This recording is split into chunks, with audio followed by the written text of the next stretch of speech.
Push by Sapphire is a novel about Precious Jones, who is a young woman attempting to create a journey of identity and discovering oneself and discovering herself so that she can start to understand her worth and understand what has happened to her in her life. And this all really begins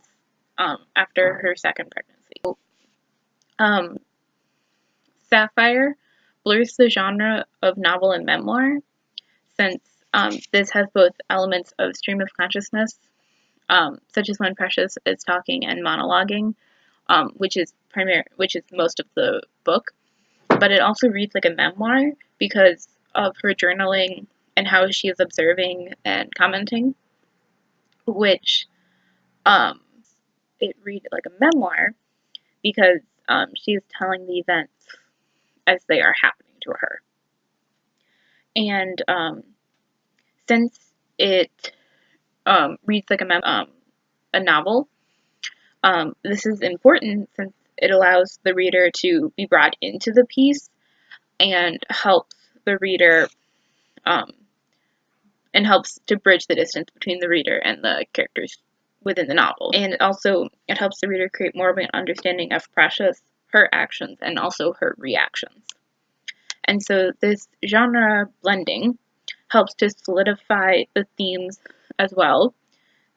which include redemption and creating an identity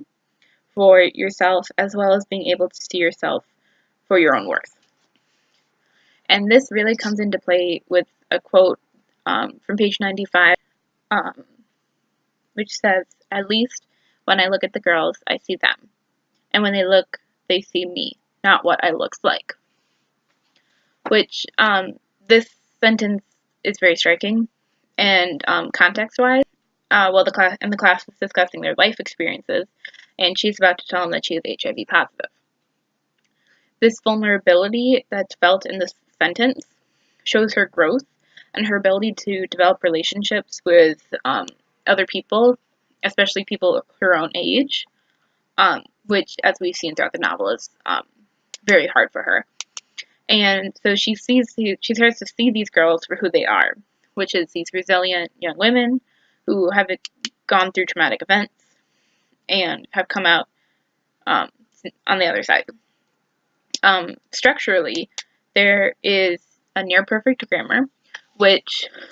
shows how far she has come education-wise, and helps to show how high her mental intelligence is, as well as her emotional intelligence, and she is able to empathize and understand these girls so well. And since she is able to see them for who they are, not just how they appear. There's two really defining parts of this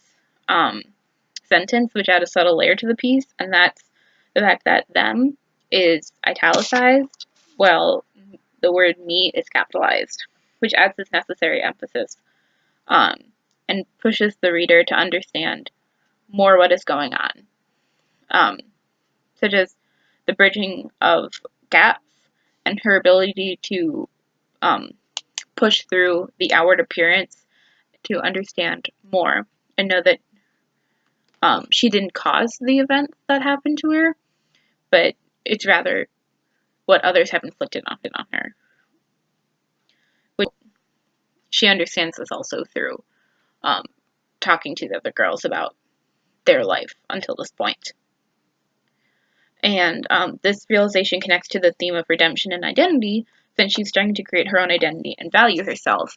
because she sees these girls for who they are, and then in turn she's starting to see herself for who she is. And since this is told in a stream of consciousness monologue as one small sentence of the larger monologue, we again see the blurring of lines of genres between memoir and novel, which again brings the reader into the story and helps to create a deeper understanding for the reader